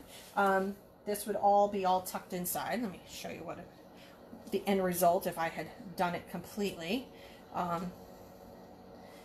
Again, it would look something sort of like this, but with elastic in it. I mean, really, you don't need a huge tube to hold your plastic bags. So you put those in, and that's a great alternative, and not something else to use for those gaiters other than just wearing them. You can use them as a design as well. So this is a great bag holder for your camper. It's not huge. You can use poly fabric if you want. Absolutely, you can use a poly fabric, but like I said, the reason I used the gaiter in my think outside the box moment was just because it was already a tube, and it was one less step I had to do, and I just had to put in the tape. Obviously, you can go in and sew these. Absolutely, that's something you can totally do. So, how are we doing so far? Good morning, Amy. Everybody say good morning to the boss. Boss is in. She's finally up. Great way for organizing. Yeah, oh, absolutely. I mean, when you're talking about camping is probably, like I said, I spent my life growing up camping. We went camping every summer, and at least what felt like 100 times a summer, or we actually lived at camp all summer long. And I just remember my mom having to make sure that everything was completely organized. And because, you know what, again, you're camping, so it's, for those who are glamping, this is totally over your head. But if you're a camper, you know what that feels like. So, like I said, great thing was making these today. This was the soap that you can totally make, the soap pouches. This is great so that they don't get pine all over them and the dirt all over them. This is a great alternative. Great for those kids who are going away to sleepover camp. This is also a great idea for them. We talked about the bags, the cosmetic bags, and all the things you can put in a cosmetic bag. It's not just for cosmetics, but you can use them for when you're going camping. Give everybody their own, so they can put their own stuff in it. Here's the other things that we talked about as a recap before we get into other things. You can definitely make, Amy has these are for her key fobs. And the key fobs, basically, you put a little keychain on it. This is great for those camper keys that you have. So, you know, trailer keys, boat keys, whatever the case may be, these are great for your keys. If you have little ones or yourself, you know that it gets very early when you wake up in the morning. And so maybe you want to keep that little one a little bit more in the sleep zone. So you can definitely get her eye masks. These are all found at hailbound.com, by the way. So she has the eye mask. Those are great. Make a camping theme out of it. You could put a camping theme on anything and sell it as a camping theme. My shirt, I got my shirt from Walmart and added the design to it. Obviously, the can coolies are great for camping because it seems to be the camping theme. This is actually from Stan, though. This isn't an Amy thing. This is an Amy thing. She has her chapstick holders. And, you know, again, make them camping theme. Put it in with your cosmetic bags that she has or what Stan has. That's also. My mom always had stuff that was specifically made for camping. So there was our dishware that was for camping, our towels that were just for camping. Everything was meant for camping, and she'd keep it in a tote, and it would be, this is our camping stuff. And some of the camping stuff would be like pillowcases and blankets that were specifically made just for when we went camping. Again, oven mitts and pot holders, you can't have enough of these anywhere anyway, but these are great for camping too, because again, when you're working with all your hot stuff, you're working around the campfire or whatever, it keeps your little fingers a little bit on the safe side. So again, rock it out, put it into a camping theme so that when you look at it after you're done washing it, you can say, oh, that's got to go back in the camping tote, so that you know exactly what it's for. We talked about, obviously, gaiters. We talked about how you can take his waffle weaves into Stan's world. We're going to go into Stan's world. Sorry. And how you can make these into washcloths just by serging the edges around. And you can now make washcloths out of these for your camping, because these are kind of like a good scrubby washcloth. You can actually also use these as the soap pouches as well. Again, same process. Make sure you do your heat bond tape, or if you're sewer, you can sew them.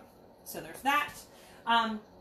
We talked about the difference in the microfiber, why you should probably use microfiber pillowcases, and the different ones and the various ones that you can get at Walmart. The reason is because one, they're moisture wicking, and they're the microbacterial.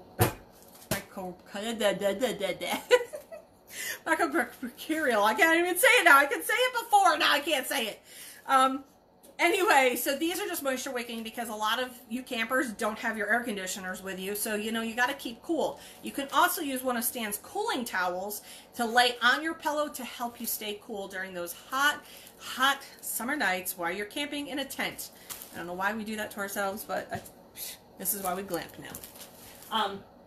So there's that. We talked about, moving right along, we talked about the flags that you can get at Amy's. I'm going to tell you this flat out 150%, and this isn't just because she's the boss and she's watching. I have literally tested out all the flags that you can get from every area vendor, and I have to tell you, for 100% fact, hers are thicker and they're the least expensive. There's the irony right there. So she gives you the better quality for less the price. I have tried out a couple different ones. I can show you one of the ones that I can't stand, to be completely honest with you. Can you see through that? Hello? This is one of the ones from one of the major vendors. I'm not a fan of it. You can see right through it. And I could not sell these to my clients, okay, because they were just not a good quality. Whereas if you take Amy's one, there's a middle of the road, and then there's Amy's. Amy's are just insanely thick. And I will grab one that's not colored so you can see it.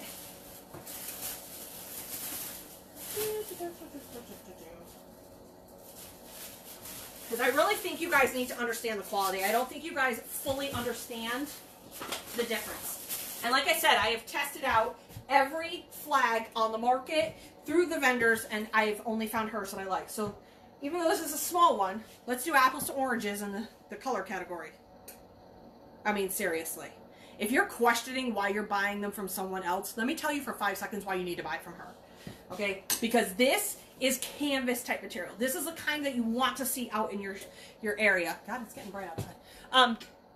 You want to have a nice, thick, durable flag. So, by all means, this is the flag to go, and like I said, less the cost. And it's not just because she's the boss of the show, and it's not just because she's watching me right now. I will tell you, I am a quality snob. Okay, and I want quality, and I've searched and searched and finally found one that I love, and now I can feel good about myself charging what I want to charge. I could not feel good about myself charging $13.99 for a flag that you could see through and that was very flimsy. Whereas I feel very, very qualified to be able to tell you that I could charge $13.99 for this being a custom one and not feel guilty at all. So, proof is in the pudding. We also did an Ashley Dodd design. This is from Apparicium. I did it again. Woohoo! Like third week in a row, I've managed to say that damn store's name right. So this is from Ashley Dodd. Her store is Apparicium Company. I actually put this on a license plate. I put my $1 million last name on a license plate with using one of her designs because, you know what, it's just fabulous. So this is a great to hang on your camper, your pop-up, whatever the case may be. They're just uber cute. All right. We talked about camp mugs and what you're supposed to do with camp mugs and how you're not supposed to put this completely in your press. This actually sits outside your press. You can get these at other major vendors, so you can get them from there. Remember, just follow their instructions for these. I'll have to go through my own book and what I figured out what I could do for these. So there's that. Obviously, Stan's waffle weave towels and how I went from one week to another and why I did what I did. So this was last week's. And how I didn't like how the color saturation was on it because I did my 385 for 65 because that's what I normally do. But because it's got these little pockets in there, you don't get as much rich color as you wanted it to. So in order to get the rich color and get it right into the pockets, one, you have to squeeze the living heck out of this. All right, do the 405. I did the 405 for 65 and look at that. I mean, that is absolutely stunning. And I love my design, I'm not gonna lie. That's from LPB Designs and More on Etsy, just so you know. This will go up later today, this design, to be completely honest with you. This is on our message board. This is part of my flag design. So those are my flag and my message board's already up on the site. This will be up later. So there's that. And I'm not the only vendor or designer who's doing the camping stuff. You can look at all the other designers over in our graphics group. They have a lot of different ones that you can have. Thank you! Isn't my shirt adorable? Okay, so Amy, you're late to the party because you know what, you live in God knows where, and Texas, where they don't do time zones or whatever. This is actually from Walmart. So I went and got a Walmart one, and it's 60% cotton and 40% polyester, and I absolutely loved it. And it's part of their, I think, if anybody knows, it's part of their True line. There's another one of the lines, I just don't have it in front of me. But I thought, you know what? Why not? And camping doesn't have to, I mean, it has a nice vintage look, which is totally what I wanted for my camping. So this will be up too. This is my design. I'll make that available later as well. Even with high pressure. Yes. So Stan's... Holly said it best because I said it last week. You need to literally press the sucker to death. Okay? You literally give it the heavy pressure, the higher temp, and it gets right into those wells. And once you get it into those wells and you've done what you need to do, you got to give that sucker a good snap. And I mean, you want it... Okay, make it enjoyable because you know what? The louder the snap, the better the better. Uh-huh. That's right. So, why do you give it a snap, you're asking? Because it makes those... after you've pressed it, puff back up, and now you have no idea that I've actually pressed it. Guess what? No press lines. Whoop, whoop. So there you go. That's why you do what you do for that. So I lived and I learned. Time and True. That's it. There's another one too. There's a new one too. I can't remember what the other one is. But they're great. And that one actually has a higher poly content and the other one in the plus size section. So absolutely loved it. I like cute shirts myself. Yeah, it is what it is. I have no clue how you get such nice colors Okay, so it's black. So black, you're going to get a vintage look. So it's going to have like almost like an ashy look to it. Just keep that in mind when you're thinking about this, okay? And I literally, a little bit higher on the temp when you're going to be doing something that has less the poly content, because here's why, because cotton can take it. Cotton can take a beating when it comes to the heat side of things. So you're going to want to up your temp a little bit more than you normally do, and that's what I do for mine. So I don't set it at the 385. I'll up it to like 390, 395. I'll still leave it at the 65 seconds, and I give it a little bit more heat because I really want it to penetrate what polyester threads are in there to give it the best bang for my buck. Now, when I go to wash this, it is going to fade a little bit. Why? Because there is a higher content of cotton than there is poly. So this is gonna fade a little bit more than your normal 50-50 or, you know, that kind of stuff. So keep that part in mind. I'm okay with this fading. Why? Because it's a camp shirt. I don't need it to look glamorous and glorious because I'm wearing this camping. So always keep that in mind. When you have something that has a higher cotton content versus your poly content, you're definitely going to want to give it a little more love, okay? Maybe not necessarily a little more pressure because you're going to have wicked press lines, but you definitely want to give it a little more heat to really penetrate into those polyester threads that are in there. Because remember, when a shirt is made, it's woven, okay? So you're going to get so let's say it's a 60%. 60% of this will be cotton. So only this much will be, we'll say, as an example, will be 40% of that will only be polyester. So you want to make sure that those polyester threads that you do get are absolutely taking on as much of the ink as it possibly can. And that's why you do a little bit more love on those. And that's just something that I'm learning. Not that I'm just learning, but it's something I've learned, especially with something that I don't always want 100% poly. So I use a lot of 50-50 blends from Gildan, and that's great for school shirts, that's great for field trip shirts, that's great for all of that type of stuff because they're not as see-through as long as you add a little bit more love. And you also have to just tell them it'll fade a little bit due to the nature of the type of shirt that you were getting. If we do 100% poly in a white, it's going to be see-through, where 50-50 is not. So that's why I use the 50-50 blend a lot of the times, and this is why I go hunting for stuff like this, so that I can make it. But I hope that answered. I hope that helped a little bit, to be honest with you. Question, shoot, go ahead.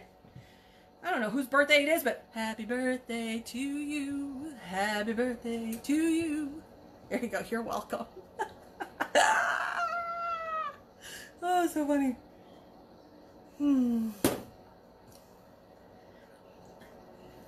I don't know whose birthday it is, but happy birthday. Oh, Lord Jesus. Jeremy, what was your question? What's your question, my friend? Shoot. Tell me what it is. Oh, happy birthday, Michelle. And you just got the first birthday SASS rendition of Happy Birthday. You're welcome.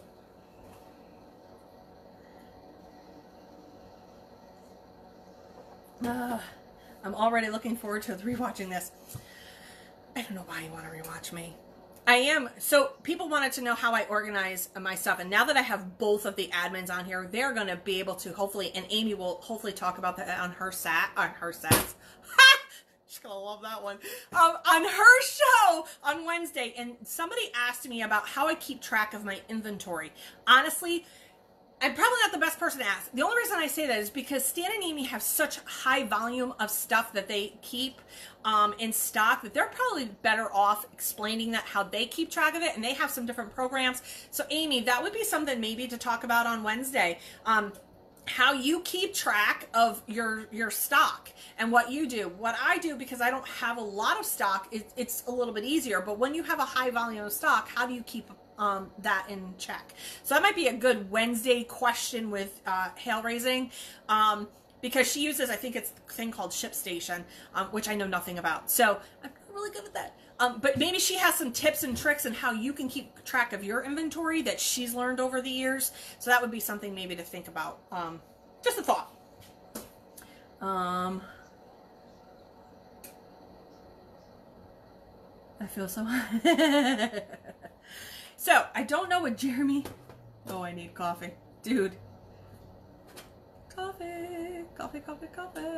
I don't know what Jeremy's question was, but anyway. So that was how I would answer that question. For me, I do inventory every 6 months. I go back and see what I sold for that item and what I brought in from that item, and it should equal what I have of my item. So for instance, if I bring in 10 of an item and I've sold 3, I should have 7 in stock. I also make sure that I keep account, so I put it in an Excel spreadsheet, and I note when I bring stuff in. There's got to be an easier way. I know that there is. I'm just not there yet. But that's how I do it. I put it in a spreadsheet, and I make my own what date I got them in, and then my count of how many I have in stock. Or if I used one for the SASS, I put it in used for the SASS. Because I might not be able to track it in my sales, but I can track it, you know, other ways too. But I know there's got to be an easier way, and the boss would probably know this far better than me.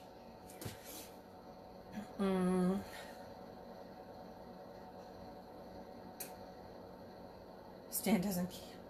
Oh boy. Yes. So the boss on Wednesday. Could you make that a thing, please? What font did I use on my shirt?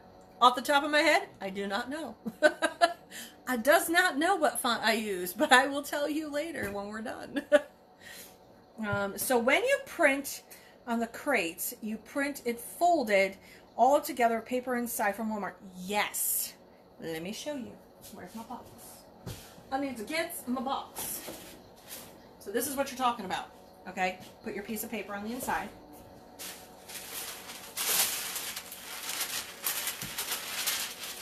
So, for instance, there you go. So, I'm going to show you real quick how I do it. I fold a little bit of the edge of my parchment paper. Alright. Which, by the way, I finally got my big rolls of butcher paper because I'm finally out of my parchment paper, and I got my butcher paper holder. So, people can stop picking at me. Anyway, so, let me just get this inside here. You stand it up, by the way, if you notice what I'm doing. You stand it up, get this inside, get it in there tucked. Okay, so it's nice and tucked, just so it protects it. Whoop, sandwich.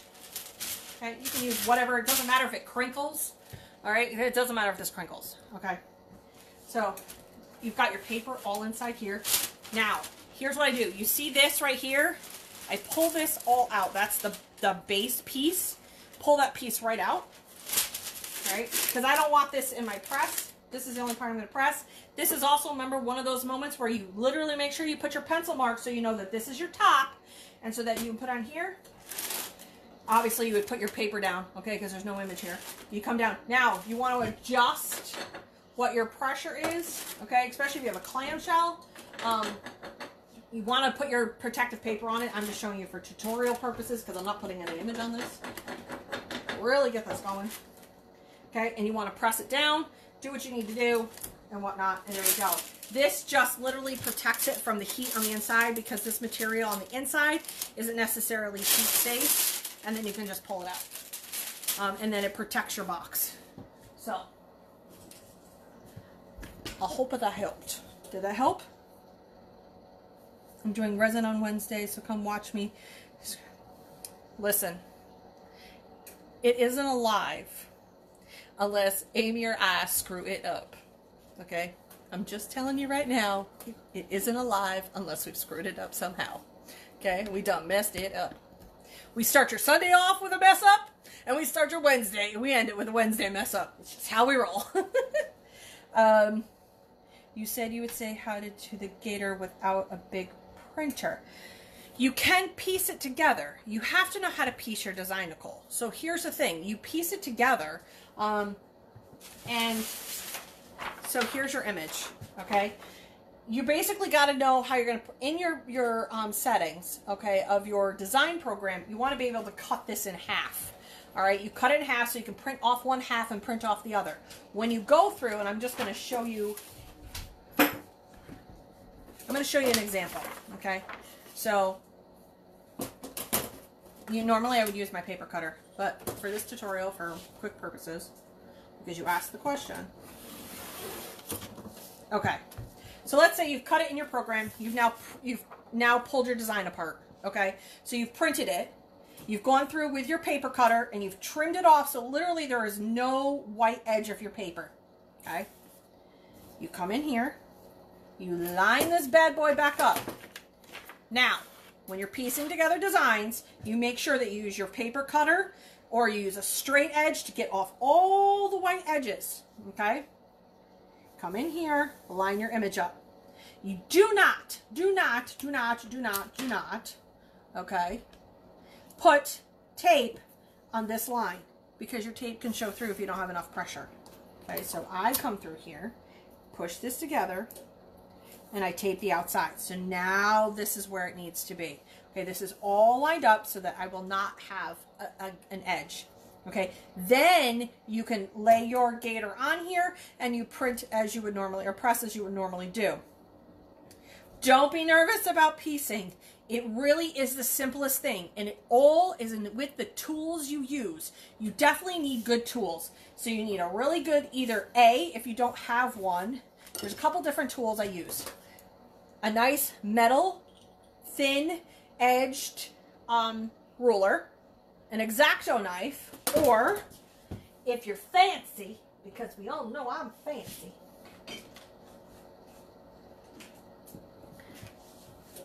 you get yourself one of these and you go in and you literally cut that edge off. So you would slide, let's say this is your end, and it's all, this is where your success lies, is right in here. It's how you cut this image. Okay, I'm not gonna lie, it's all in how you cut your image. So you want, okay, you want this image to be perfect. So when you go to piece it, it's perfect.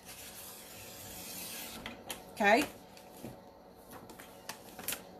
Whoops, just because it's just too big for my pen. So you want no white edge to show on this. Okay, because when you go to butt up your design, it's going to bleed into each other so that you have a perfect bleed. And then you're less likely to see your press lines. Okay, because you literally, and you only want to tape it on your white parts of your paper. This is why I don't cut my gator paper.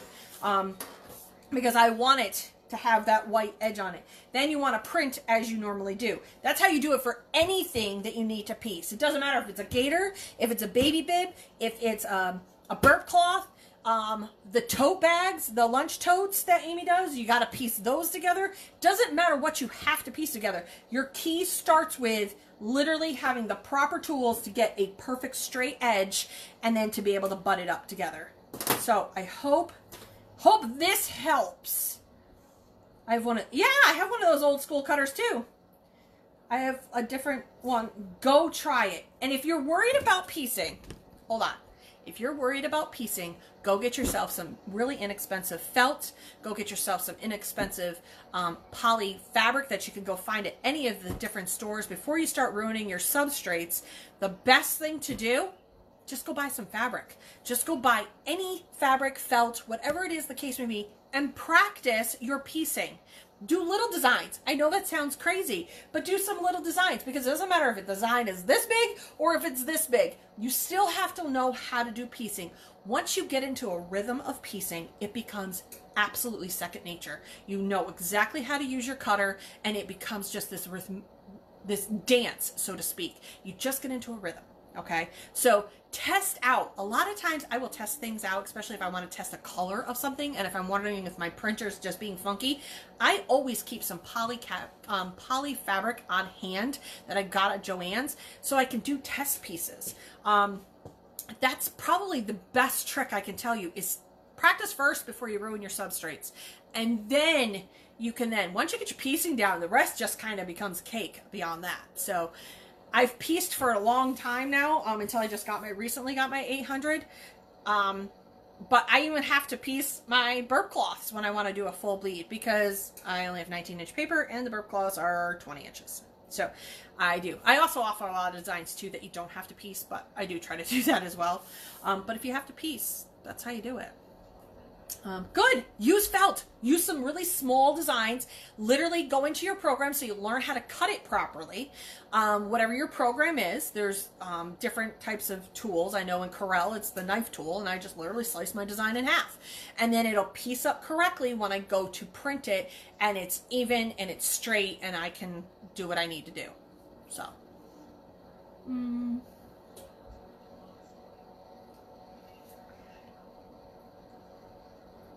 Let's see. Yeah, don't. Same as Nikki, our Sub and More business page. Please be sure to like it. Yes. So for those who don't know, I am live right now on our Sub and More business page. Okay, so the Sub and More business page is where you actually see us live. So it's Sublimation and More, the little ant sign, and more. So go there. You'll see the cute little icon that you know that is a Sublimation and More icon, you know, our little logo. Go in there and like it. The reason why you need to like the page is because then it'll come up on the side when I go live, or Marvin goes live, or if Todd or Amy go live, and the occasional, just because I have to do this, the occasional Stan goes live. Yep, sorry, had to do it. I know I'm not usually doing that, but you know what? I was channeling my inner Amy. So there you go. So, you know, when anybody goes live in our group and of the admin team, you'll get notified when they go live. So make sure you go like that page. That's a huge part of everything. So go and like that page. Also, if you want to save the video, there is 3 little dots. Go to the 3 little dots. It says save it. Then you can save it so you don't have to go searching for it. Also, Stan is very gracious to me, and he also now puts, this year for 2019, we put all the SASSes now on YouTube. So if you've missed a SASS from this year, you can now go onto our YouTube page, which I think is called the Stampy, S-T-A-M-Y, Stammy, I can never say it right, and they're gonna laugh at me later, I know they are, but they have a YouTube page. One of them will link it in there for me. Go and like that, go subscribe, so that you also don't miss that either, because that's where we're loading my stuff. That's where all of their stuff, their past tutorials are on there as well. Go in there and like it. Amy has a total kick-ass sock one. I'm going to put that in there because it's just the running joke of what we have. So she has got one that literally everybody loves and uses. So go and watch that if you're totally crazy about doing socks and whatnot, and how to sub those. She's got a great tutorial. So go in and subscribe to their YouTube page as well. So there's our little housekeeping for you. That's what it is. Let's see. Any questions so far? Just want to make sure. Subandmore.com. I knew she was going to pick on me. I want to call it the Stampy Show, not the Stamey Show. I have problems putting the 2 words together. And if I say what sometimes what actually is said in my head, it's probably even funnier. So that's why I just don't say it. Thank you. So there's that in a nutshell. Remember, you can theme out anything. It doesn't matter what it is or what the hobby is. You can change absolutely everything that any of them offer between Stan and Amy or any of the outside vendors to make it work for that particular hobby, craft, whatever the case may be. It's all in how you put the picture on an item and what else you can use it for. So remember, think outside the box. Look at something and say, what else could I use it for? Or what else can it be repurposed for? Like I did with the towels from Stan. There's always different things that you can always repurpose and find something new to do it. And it might mean actually cutting the item to actually do it. So remember, lunch totes aren't just lunch totes. They can be great for when you're at the ball field. They can be great for when you're going on a picnic. It doesn't matter. It's the picture on the front that will call to somebody. Remember, you want to call to your clients to buy the item. Okay, so that's probably one of the key things. Whatever you put on it, all of a sudden they go, oh, I need to have that. Why? Because all of a sudden you spoke to their heart. And that's exactly what you do. It doesn't matter that you could have a lunch tote and it could have baseball on it. As soon as you change the image, it now speaks to somebody else. So now you've hit a totally different realm in clients. So I hope that helps. It doesn't matter what it is. Can I use sublimation print again after I test it? Not ampy. Not typically. I did last night, and I'll show you. You want to see what I did? And I will show you the answer to that question. So when I was doing this, I totally did this wrong. When I flipped it, because here's what the raw insides look like, I put it on the wrong side. So here was the original image, right? So it ended up on the inside. So I was like, oh, I want to use it again because I see there's a little bit of ink on the paper. Well, here's what happens when you use it again. I mean, if you're practicing, I guess it's fine. You know, but if you're going to sell it, no. No, you don't want to do that. You really want to give them full rich color. But this is what happens when you, so this was the first press, this was the second press.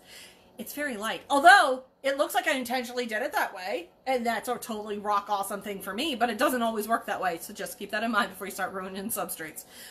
Use your rich colors. If you're just practicing, and it's, you know, then by all means try, because you're going to get different color variations in what you do anyway. But yes, so there you go. This is why. More ink, not quite enough, but it didn't hurt for this particular tutorial. I hope that answered the question.